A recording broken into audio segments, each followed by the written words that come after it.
তাড়াতাড়ি উঠে বসো, বই বের করো, বই বের করো। উঠেছো কেন? কোনো ওঠো, বই পড়ো। আবার শুয়ে পড়েছো, বই পড়ো। কোনো পড়ালেখা নেই, আবার হাসে দুষ্টু মেয়েটা, আবার কান্নাও করে।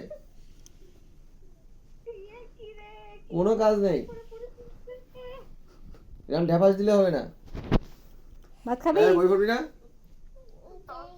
বই পড়বি? বই পড়বি না? ঝুড়ি খাচ্ছিস কেন? কি দেয়া দা? তরকারি খাবি? লেখা ওনে যায় তারা। এই, কোনো কাজ নেই তাই না?